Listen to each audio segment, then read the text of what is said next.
ದುಶ್ಯಾಸ್ತ್ರ ವರ್ತನೆ ರತಿಂ ಹಾಪಯಸ್ವಚ ದುರ್ಮಾನಂ ದುರ್ಗುಣಂ ಮೋಚಯ ಪ್ರಭು ಅಂತ ನಾವು ಪರಮಾತ್ಮನ ಹತ್ರ ಏನೇನು ಕೇಳ್ಕೋಬೇಕಂತ ಅನ್ನೋದನ್ನ ಹೇಳಬೇಕು. ಏನು ಅಂತಂದ್ರೆ ಸಜ್ಞಾನಂ ಸರ್ವತಾ ದೇಹಿ, ಒಳ್ಳೆ ಜ್ಞಾನವನ್ನು ಕೊಡು ಅಂತ.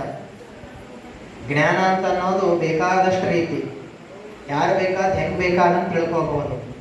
ಆದರೆ ನಮಗೆ ಕೊಡೋದೇನು ಅಂತಂದ್ರೆ ನಿನ್ನ ಮಹಿಮೆಯ ಜ್ಞಾನವನ್ನೇ ನನಗೆ ಕೊಡಬೇಕು.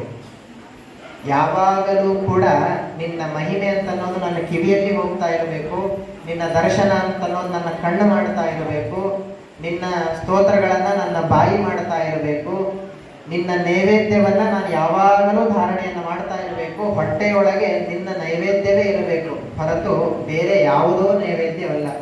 ಇದನ್ನ ತಿಳ್ಕೋಬೇಕು ಎಲ್ಲರೂ. ಯಾಕಂತಂದ್ರೆ ಪರಮಾತ್ಮನಿಗೆ ನಿವೇದಿತವಾದ ಅನ್ನವನ್ನು ತಿಂದರೆ ಮನಸ್ಸು ಚಾಂಚಲ್ಯ ಆಗೋದಿಲ್ಲ.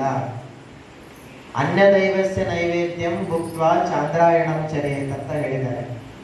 ಬೇರೆ ಯಾವುದರಾದರೂ ನೈವೇದ್ಯವನ್ನು ತಿಂದರೆ, ಹೊರಗಿನ ಪದಾರ್ಥವನ್ನು ತಿಂದರೆ ಅನ್ಯದೈವಸ್ಯ ನೈವೇದ್ಯಂ ಭುಕ್ತ್ವಾ ಚಾಂದ್ರಾಯಣಂ ಚರೇತ್ ಅಂತ, ಚಾಂದ್ರಾಯಣ ವ್ರತವನ್ನು ಮಾಡಬೇಕು ಅಂತ ಹೇಳ್ತಾರೆ. ಅದಕ್ಕೋಸ್ಕರವಾಗಿ ಪರಮಾತ್ಮನಿಗೆ ನಿವೇದಿತವಾಗಿರ್ತಕ್ಕಂತಹ ಅನ್ನವನ್ನೇ ತಿನ್ನಬೇಕು. ನಾವೇನೂ ಮಾಡೋದು ಬೇಕಾಗಿಲ್ಲ.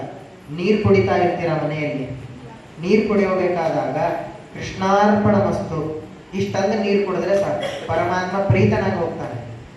ಹಣ್ಣು ತಿಂತಾ ಇರ್ತೀರ, ಅವಲಕ್ಕಿ ತಿಂತಾ ಇರ್ತೀರ, ಏನೇ ಮಾಡಬೇಕಾದಾಗೂ ಕೂಡ ತಿನ್ನುವ ವಸ್ತುಗಳಿಗೆ ಕೃಷ್ಣಾರ್ಪಣ ವಸ್ತು ಅಂತಂದು ಹೇಳಿದ್ರೆ ಸಾಕು, ಪರಮಾತ್ಮ ಪ್ರೀತನಾಗಿ ಹೋಗ್ತಾನಂತೆ.